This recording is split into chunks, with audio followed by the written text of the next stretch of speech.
Bună și bine ai venit pe canalul de YouTube Despre Noi. În podcastul de astăzi vom vorbi despre limbajele iubirii, în particular despre cum vorbim și înțelegem iubirea în relația de cuplu. Acesta este primul podcast dintr-o miniserie dedicată limbajelor iubirii, așadar dacă te interesează acest subiect și mai ales dacă îți place ce auzi astăzi, te invit cu drag să le urmărești și pe celelalte atunci când apar. Dacă asculți podcastul de astăzi, vei afla în primul rând despre de ce este important să cunoști și să aplici limbajele iubirii în cadrul relației tale de cuplu. Aceia dintre voi care au ajuns aici intenționat bănuiesc că deja au propriile motive și cunosc deja anumite informații despre acest subiect. Însă pentru aceia dintre voi care au ajuns aici printr-o întâmplare, este cu atât mai util să explicăm motivele din spatele acestui demers. Pentru că noi așa, noi credem că știm foarte multe despre iubire, însă de fapt știm foarte puțin despre iubirea funcțională sau sănătoasă și în practică de multe ori nu putem aplica aceste informații. În cea de-a doua parte a podcastului vom vorbi despre cele 5 limbaje ale iubirii, cele 5 limbaje propriu-zise, așa cum au fost ele introduse în cartea cu același nume de către Gary Chapman, un psihoterapeut și psihiatru din Statele Unite ale Americii, care a făcut consiliere de cuplu cu zeci de mii de perechi pe parcursul a peste 30 de ani, și a descoperit aceste 5 limbaje și în special că problemele din cadrul unui cuplu apar pentru că cei doi parteneri vorbesc limbaje de iubire diferite. Cea de-a treia parte a podcastului este mult mai practică. Vom vedea cum poți să identifici limbajul tău de iubire dominant și pe cel al partenerului de cuplu, pentru că toți avem un limbaj sau două dominante, iar celelalte sunt mai puțin importante pentru noi. Dacă în urma acestei analize observi că tu și partenerul tău aveți limbaje de iubire diferite sau total diferite, nu te panica pentru că există soluții, iar această situație este destul de des întâlnită și despre aceste soluții vom vorbi în a patra parte a podcastului, în care vom vedea cum poți să te adaptezi la limbaje de iubire diferite în cadrul unui cuplu. Cea de-a cincea și ultima parte a podcastului este dedicată acelora dintre voi care nu sunt într-o relație, însă sunt într-un proces de dezvoltare personală sau caută informații pe acest subiect. Vom vorbi despre cum îți poți alege un partener de cuplu potrivit în funcție de limbajele voastre de iubire. Să încercăm, deci, să răspundem la această întrebare, de ce este important să cunoști și aplici limbajele iubirii în cadrul relației tale de cuplu. În primul rând, noi confundăm foarte des în relațiile noastre două stări, starea de îndrăgostire și starea de iubire, însă acestea sunt cum nu se poate mai diferite. Îndrăgostirea, dacă vreți, este precum o reacție chimică, în timp ce iubirea este precum mersul la sală. Ce vreau să spun cu asta? Vă explic imediat.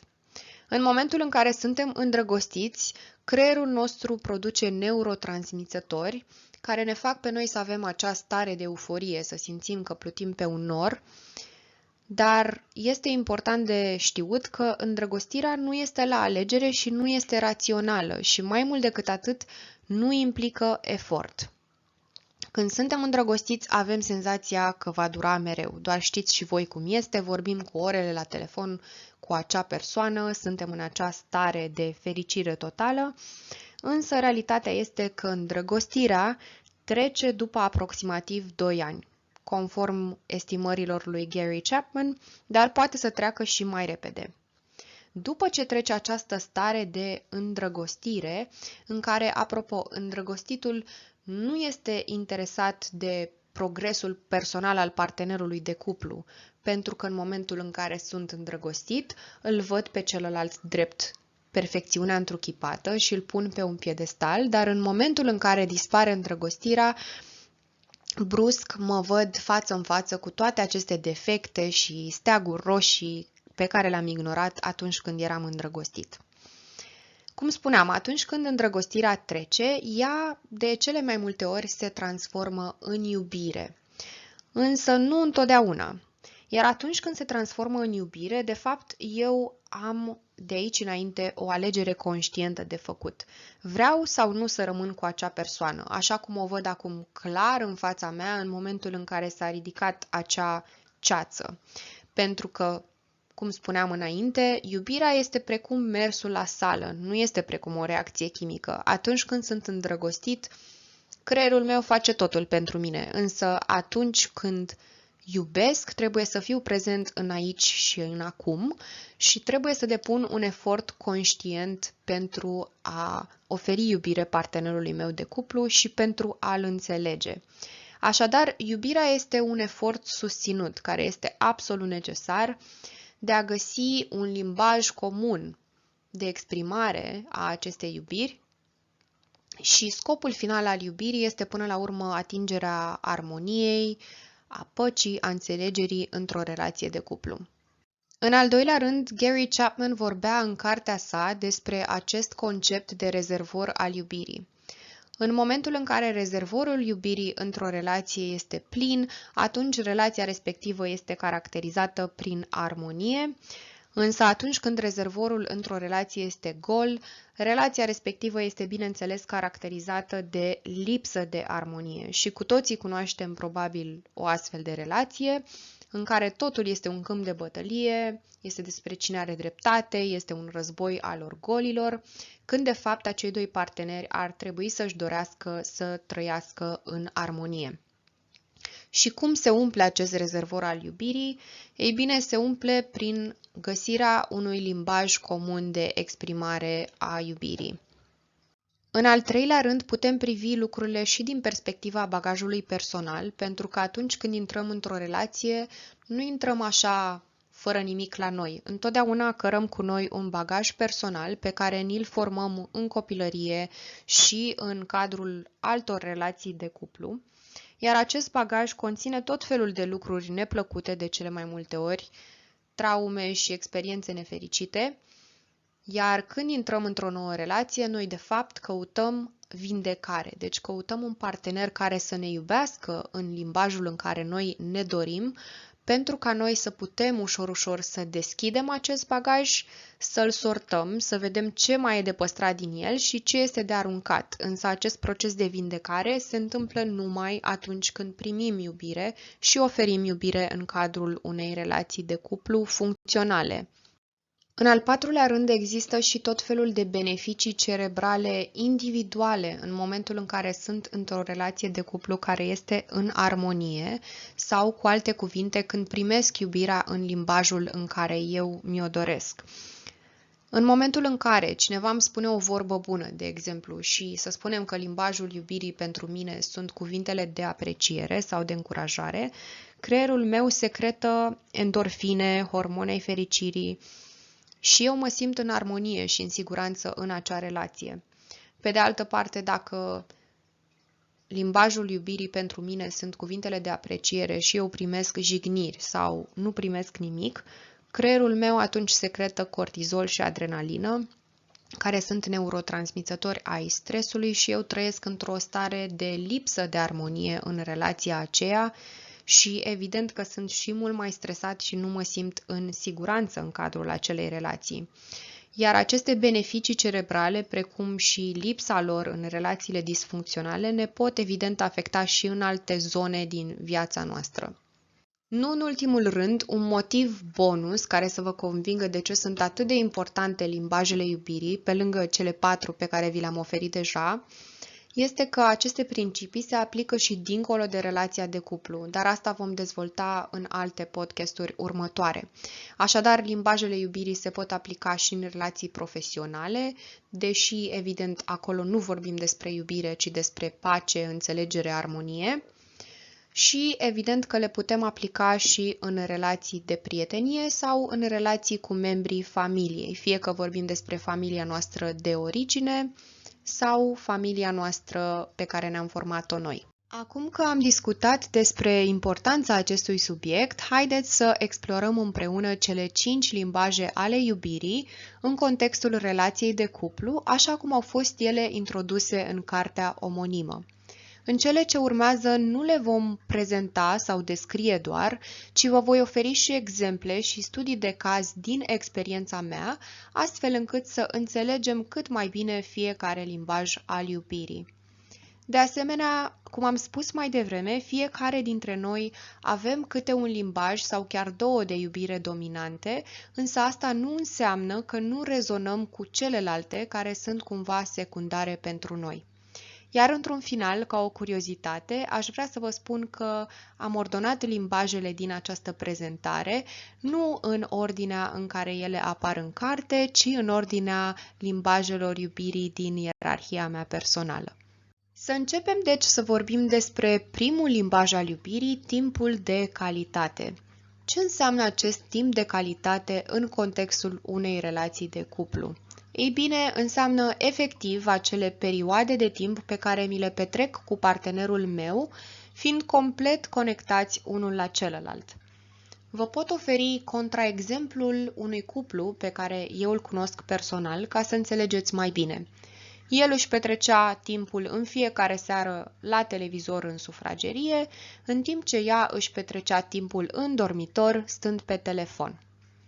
Aici nu putem vorbi despre timp de calitate, din păcate, pentru că cei doi nu erau complet conectați unul la celălalt, deși erau în același spațiu locativ. Ei nu făceau activități în comun și nu erau angrenați într-o discuție. Așadar, accentul se pune pe calitate și nu pe cantitate. Asta înseamnă că îmi pot petrece 20 de minute numai în fiecare zi cu partenerul meu, cu condiția ca în acel timp să fiu complet conectat la acesta. Ce pot face eu dacă descoper că partenerul meu de cuplu are ca limbaj dominant al iubirii timpul de calitate? Păi, în primul rând, pot să-i acord dacă îl iubesc sau o iubesc. Și ce pot face în acest timp de calitate? În primul rând, pot purta discuții cu partenerul meu de cuplu, pentru că persoanele care au acest limbaj dominant de iubire au de fapt o puternică nevoie de a fi ascultați, de a fi auziți. Iar în cadrul acelor discuții este important să mențin contactul vizual pentru a crea această stare de intimitate și de siguranță, să nu mi întrerup partenerul atunci când îmi face destăinuiri sau confesiuni despre cum i-a mers peste zi, de exemplu, poate că a avut o zi proastă la serviciu. Și mai ales să nu caut neapărat să-i ofer soluții sau să-i rezolv problemele. Repet, nevoia persoanelor care au ca limbaj dominant de iubire timpul de calitate este să fie ascultați și auziți. Un alt lucru pe care îl pot face cu partenerul meu, dacă limbajul lui sau ei dominant de iubire este timpul de calitate, este că pot să petrec timp cu acesta în activități care ne plac amândurora. Așadar, spre exemplu, mie îmi plac foarte mult călătoriile și atunci îmi place foarte mult ca în contextul relațiilor de cuplu să împărtășesc această pasiune cu partenerul meu și să plec în vacanțe. Însă sunt fel și fel de activități pe care le puteți face cu partenerul vostru, de la concerte, gătit împreună, până la tot felul de alte experiențe. Avantajul petrecerii timpului în felul acesta este că voi în acele momente de fapt vorbiți un limbaj de iubire în comun. Și mai mult decât atât, creați amintiri frumoase care în momentele grele din relație vă pot servi drept ajutor pentru a umple acel rezervor al iubirii și pentru a menține armonia în acea relație. Cel de-al doilea limbaj al iubirii, despre care vom vorbi în cele ce urmează, este contactul fizic. Iar aici nu ne referim strict la acel gen de contact fizic, ci la o plajă largă de comportamente, de la îmbrățișări, săruturi, până la ținut de mână, spre exemplu. Eu cunosc în cercul meu de prieteni persoane care nu se simt iubite în relația de cuplu dacă nu se țin cu partenerul de mână pe stradă, spre exemplu. Așadar, ce putem face dacă partenerul nostru de cuplu are ca limbaj dominant al iubirii contactul fizic? În primul rând, este foarte important să nu îl judecăm dacă acesta este propriul limbaj de iubire dominant în cazul său. Și atât cât ne permite nouă capacitatea noastră de a oferi, este important să creăm aceste contexte de apropiere fizică. Spre exemplu, dacă partenerul meu dorește ca în momentul în care ne uităm la un film să fie ținut în brațe, este important ca eu să facilitez acest context pentru a-i răspunde nevoii de a primi iubire într-o relație de cuplu.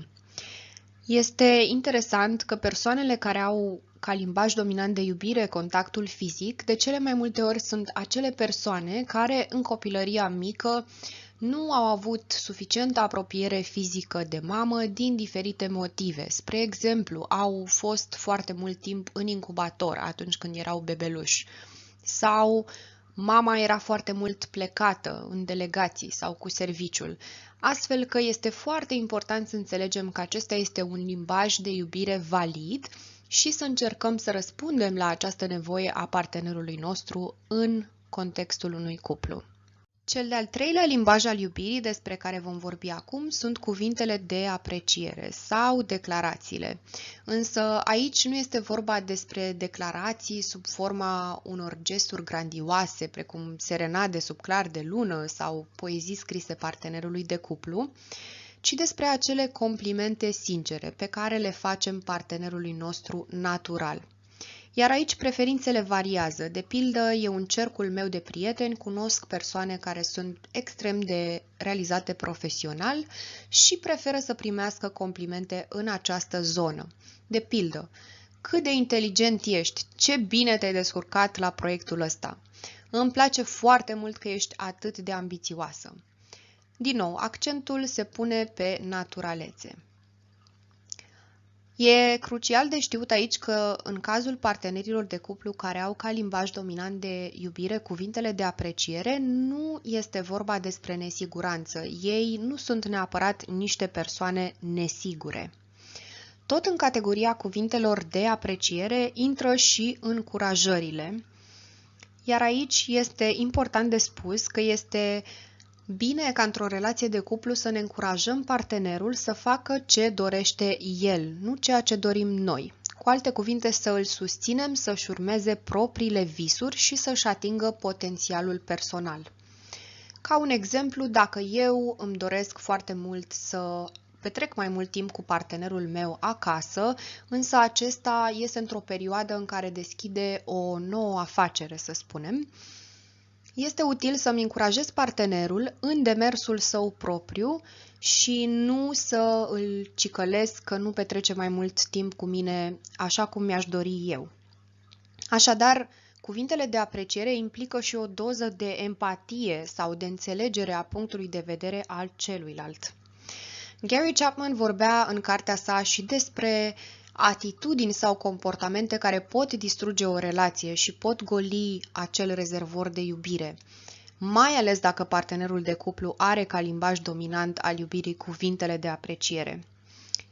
Sunt lucruri precum tonul tăios, cuvintele descurajante și alt gen de atitudini și comportamente de acest tip, care, într-un final, pot să îl ofilească pur și simplu pe celălalt în momentul în care el are ca limbaj de iubire dominant cuvintele de apreciere. Penultimul limbaj de iubire pe care îl vom discuta în podcastul de astăzi sunt serviciile. Cu alte cuvinte, acele gesturi pe care le facem pentru partenerul nostru de cuplu pentru a-i ușura viața, pentru a-l ajuta. Chiar circulă gluma asta pe internet, probabil o știți, că în relațiile de cuplu din ziua de astăzi, partenerii sunt și terapeuți neplătiți, și bucătari, și cei mai buni prieteni unul pentru celălalt. Deci poartă toate aceste pălării și oferă o varietate de servicii pentru a-și arăta iubirea. Însă este important de menționat aici că dacă partenerul nostru are ca limbaj dominant de iubire serviciile, este bine să-i oferim serviciile pe care el și le dorește. Cu alte cuvinte, nu îi oferim lucruri pe care am vrea noi să le primim sau lucruri nesolicitate. Evident, în măsura confortului nostru și timpului pe care îl putem acorda acestor servicii.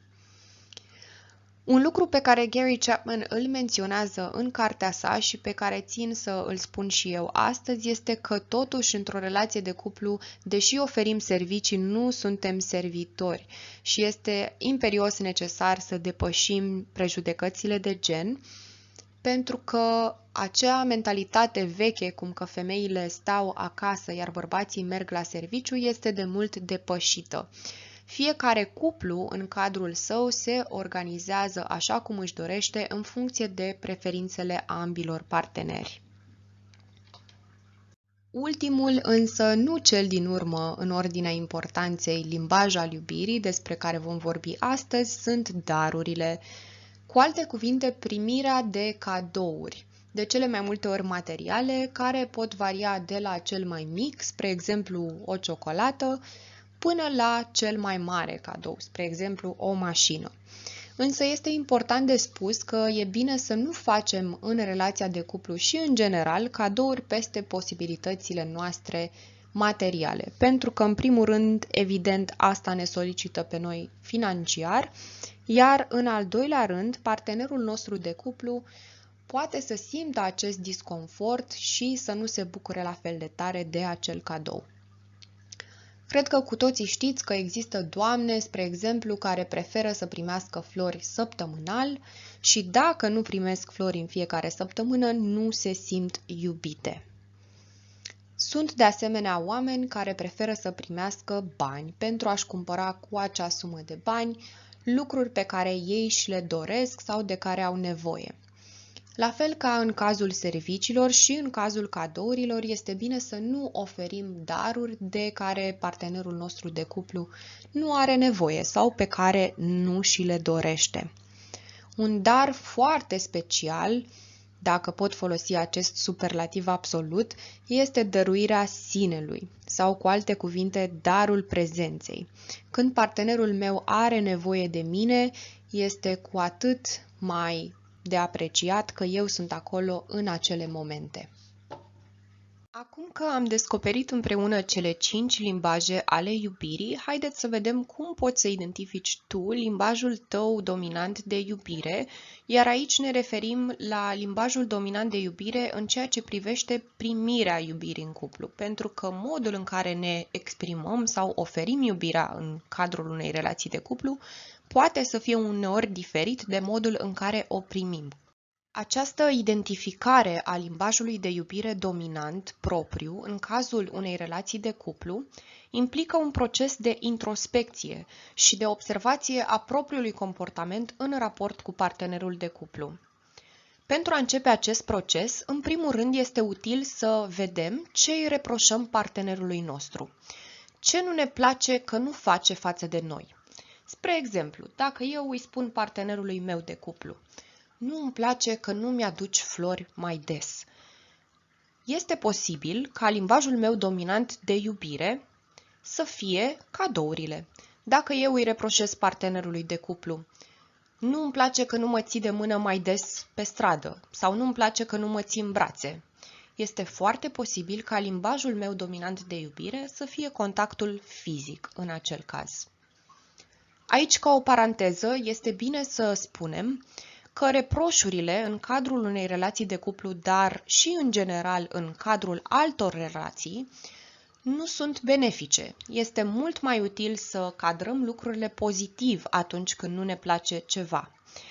Spre exemplu, în loc să-i spunem cuiva: nu îmi place că nu mi-aduci flori, îi putem spune: mi-ar plăcea să-mi aduci flori mai des, pentru că atunci când îmi aduci flori, îmi place foarte mult parfumul lor, îmi place să le admir și în felul acesta eu mă simt iubită în cadrul relației noastre. A se observa aici diferența între cadrarea negativă, nu îmi place că, și cadrarea pozitivă, îmi place că îmi aduci flori sau când îmi aduci flori. Accentul aici este pus pe comportamentul pozitiv care deja există sau care nu există, dar pe care eu mi-l doresc, pentru a-i spori frecvența.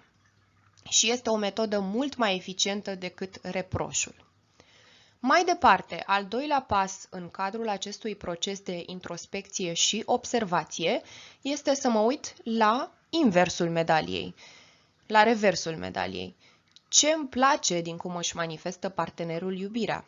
Poate că eu sunt într-o relație de cuplu care funcționează perfect. Poate că nu am să-i reproșez partenerului meu nimic sau poate că am câteva nemulțumiri pe aici, pe acolo, dar, per total, îmi place cum își manifestă partenerul meu iubirea față de mine. Și atunci este util să mă uit la lucrurile pozitive care se întâmplă deja, pentru că și așa pot să-mi identific limbajul de iubire dominant. Spre exemplu, dacă partenerul meu mă ajută spălând vasele în fiecare seară, iar eu, să spunem că am alte responsabilități casnice, atunci este posibil ca limbajul meu de iubire, mai ales dacă eu mă simt mai iubit sau mai apreciată, să spunem, după ce se întâmplă acest serviciu din partea partenerului meu, limbajul meu dominant de iubire este posibil să fie serviciile în acest caz. Un al treilea pas, mult mai complex, este să ne uităm în urmă, să ne uităm în copilăria noastră, în copilăria mică, dar și în ceilalți ani de copilărie, pentru a ne întreba ce am primit și ce nu am primit în copilărie. Spuneam eu mai devreme, când vorbeam despre contactul fizic, că persoanele care au acest limbaj dominant de iubire este de cele mai multe ori posibil să fie acele persoane care au fost private de apropierea de mamă sau de îngrijitorul primar în primii ani de viață. Așadar, este util să ne uităm în urmă pentru a vedea cum am primit noi afecțiunea de la părinții noștri. Iar într-un final, dacă terminăm acest proces de introspecție și observație, noi cu noi, putem face și un test online. Am să vă las linkul pentru acest test online în descrierea de mai jos a acestui podcast.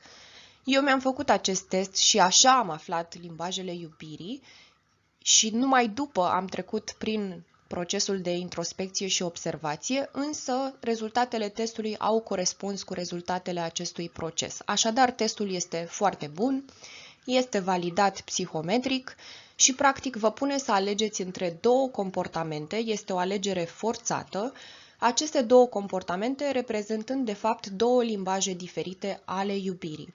Iar în urma testului veți primi o ierarhie a limbajelor voastre de iubire dominante în cadrul unei relații de cuplu. Să trecem și la partea interesantă și anume la cum identifici limbajul dominant de iubire al partenerului tău de cuplu. Vă întrebați poate dacă acest proces este mai simplu sau nu decât primul și anume cel de identificare al limbajului propriu dominant de iubire. Nu știu să vă răspund la această întrebare, pentru că dacă în cazul primului proces avem acces direct la propriile gânduri și sentimente, însă trebuie să trecem printr-un proces de introspecție, în cazul acesta ne bazăm mai mult pe comportamente și discuții cu partenerul de cuplu. Haideți să vedem cum decurge acest al doilea proces. În primul rând, vă aduceți aminte că atunci când vorbeam despre îndrăgostire versus iubire, am menționat acele discuții inițiale care au loc între cei doi potențiali sau noi parteneri, care țin uneori ore întregi și nopți întregi în care cei doi ajung să se cunoască. Însă aceste discuții inițiale sunt de fapt un foarte bun prilej de a identifica limbajul de iubire dominant al partenerului nostru de cuplu. Dacă nu vi le mai aduceți aminte sau dacă nu ați fost atenți atunci, nu vă panicați pentru că există și acum soluții. Dar în cadrul acestor discuții, de cele mai multe ori, partenerul ne face diferite confesiuni. Spre exemplu, mi-a plăcut foarte mult că astăzi colega mea de birou a adus prăjituri la serviciu, m-am simțit extraordinar de apreciată pentru că în ziua respectivă nu mâncasem sau nu mă pregătisem cu mâncare pentru ziua de lucru și am apreciat foarte, foarte mult gestul ei. Din asta pot trage concluzia că este posibil ca un limbaj dominant de iubire pentru partenerul meu de cuplu, cel puțin în cazul relațiilor profesionale, dar probabil și în cazul altor relații, sunt serviciile. Un al doilea mod în care pot identifica limbajul de iubire dominant al partenerului meu de cuplu este prin observarea reacțiilor acestuia la manifestările mele proprii de iubire. mai ales la începutul unei relații, în faza aceea de îndrăgostire, noi ne arătăm iubirea în diferite moduri, chiar și moduri care nu sunt neapărat naturale pentru noi. Spre exemplu, să spunem că îi cumpărăm partenerei de cuplu un buchet de flori. Dacă noi observăm că acest buchet de flori îi face extraordinară plăcere pentru că are o reacție pozitivă la acest gest, este posibil ca partenera noastră de cuplu să aibă ca limbaj dominant de iubire cadourile. Dacă însă aceasta nu are neapărat o reacție ieșită din comun la gestul acesta, este posibil ca acest limbaj de iubire, cel al cadourilor, să nu fie printre cele dominante pentru ea.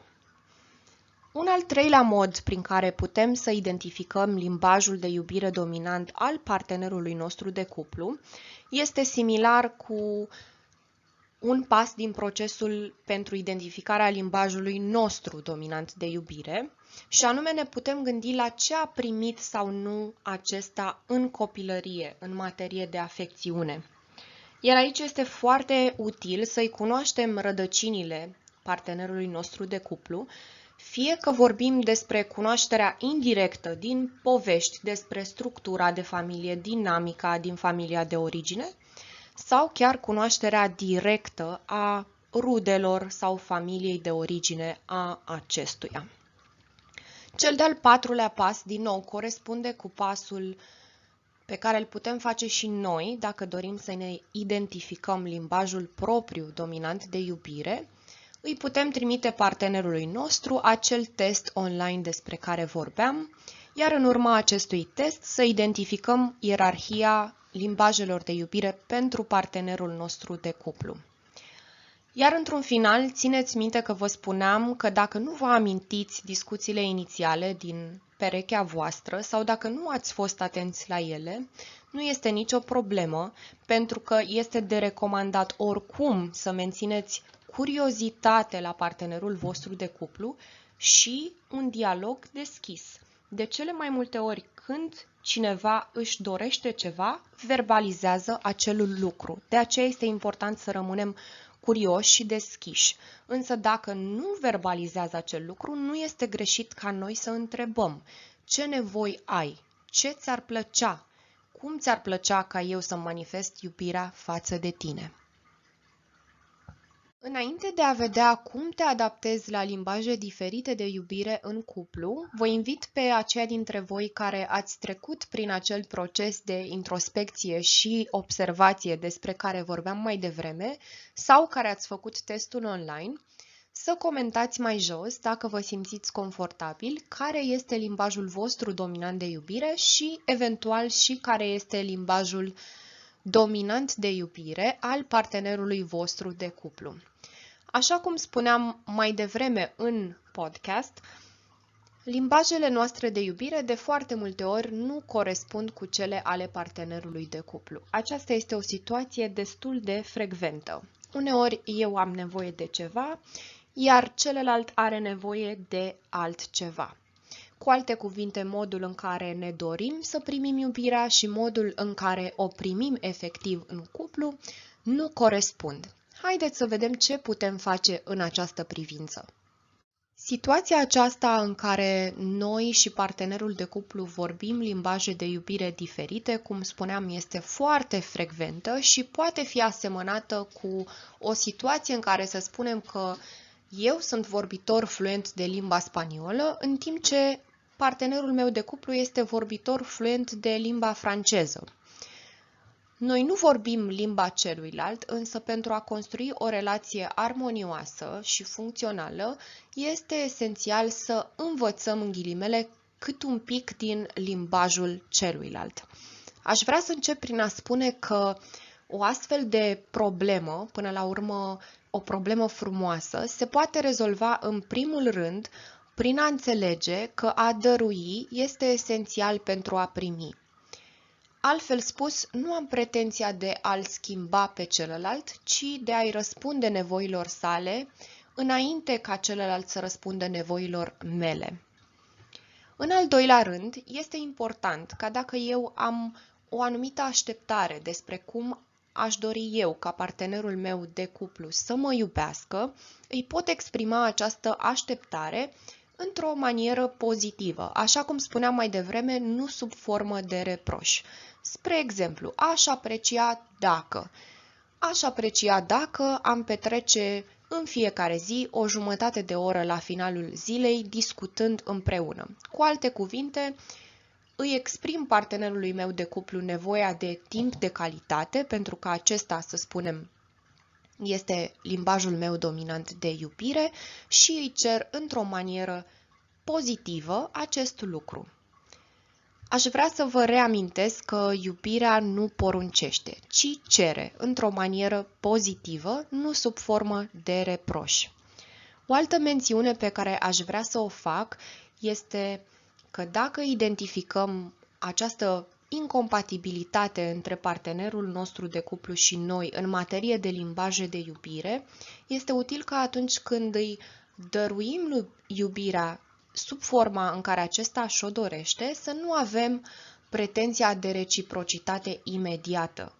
Cu alte cuvinte, nu este schimb pe schimb. Sigur că relațiile sunt autostrăzi cu două sensuri, însă nu putem avea pretenția ca dacă eu îi ofer ceva partenerului, să spunem că spăl vasele, acesta să-mi ofere imediat înapoi ceva, de exemplu să-mi cumpere un buchet de flori. Altfel spus, nu oferim pentru a primi imediat ceva înapoi, ci oferim pentru că îl iubim pe celălalt. Ca o ultimă idee, aș vrea să vă spun că și în relațiile care sunt disfuncționale sau care par de nesalvat, atât timp cât cei doi parteneri au amândoi intenția de a repara lucrurile și atât timp cât conștientizează limbajele de iubire dominante ale celuilalt și sunt dispuși să răspundă la aceste nevoi ale partenerului în materie de primire a iubirii în relația de cuplu, lucrurile se pot remedia atât timp cât acel rezervor de iubire se reumple. Altfel spus, dacă eu identific că partenerul meu de cuplu are un alt limbaj de iubire, este important nu doar să ajung la această conștientizare, ci și să încep să acționez asupra ei. Cum v-am promis la început, în ultima parte a acestui podcast vom discuta despre cum îți poți alege un partener de cuplu potrivit în funcție de limbajele voastre de iubire dominante. Iar această parte se adresează acelora dintre voi care în prezent nu sunt într-o relație de cuplu. În primul rând, este util ca înainte de a intra într-o relație de cuplu să fac acest exercițiu din două părți. În primul rând, cum vreau să mă simt alături de un partener de cuplu. Iar recomandarea mea aici ar fi să vă faceți o listă sub formă de adjective.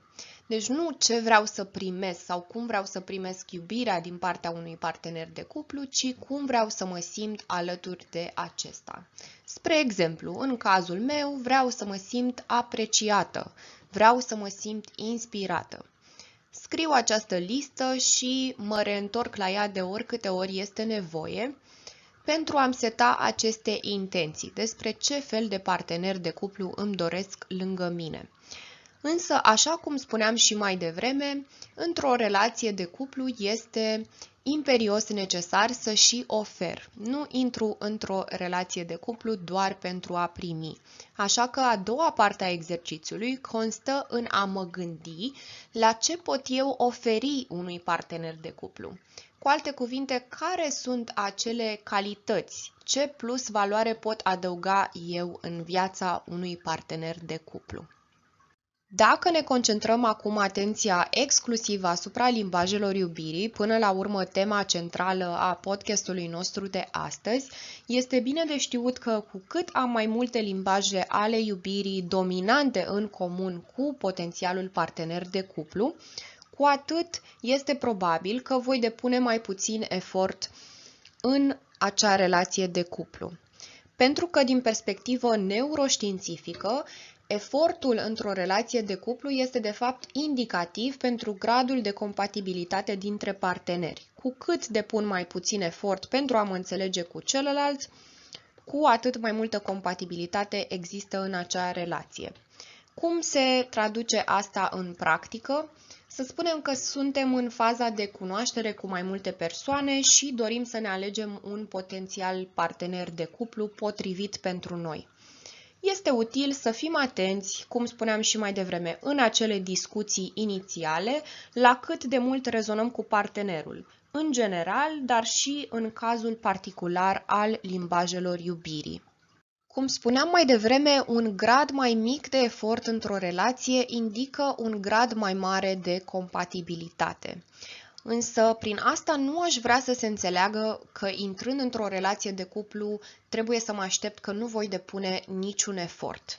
Pentru că realitatea este că relațiile interumane, de orice tip ar fi ele, implică adaptare și compromis. Nu un compromis care îmi depășește limitele personale sau care îmi încalcă propriile valori, ci o ajustare la ceea ce este celălalt, pentru că este incompatibil cu ideea de relație de cuplu această idee de așa sunt eu. Nu mă pot schimba, nu mă mișc nici măcar 1 milimetru la stânga sau la dreapta. Cu alte cuvinte, în momentul în care ne dorim o relație de cuplu, este util să ne așteptăm la un grad de efort. Un alt lucru important de spus este că noi ne putem exersa limbajele iubirii și înainte de a intra într-o relație de cuplu. Putem să ne exersăm limbajele iubirii, spre exemplu, într-o relație de prietenie, bineînțeles adaptate corespunzător la acel context. Să spunem că avem un prieten care învață pentru examene și care are ca limbaj al iubirii cuvintele de apreciere. Nu mă costă nimic ca eu să-mi arăt afecțiunea față de acel prieten, încurajându-l să învețe pentru acele examene. Iar ideea cu care aș vrea să închei podcastul de astăzi este că scopul relațiilor de cuplu este până la urmă împlinirea celor doi parteneri. Este armonie și înțelegere și nici de cum cine are dreptate, acel război interminabil al orgolilor. Mi-am propus să vă las astăzi cu acest citat în latină, care în traducere liberă înseamnă că iubirea învinge totul și învinge întotdeauna. Însă aș vrea să spun aici că ne referim la iubirea sănătoasă și funcțională și că sper că în urma acestui podcast ați învățat mai multe despre ce înseamnă acest concept. Vă mulțumesc pentru atenție!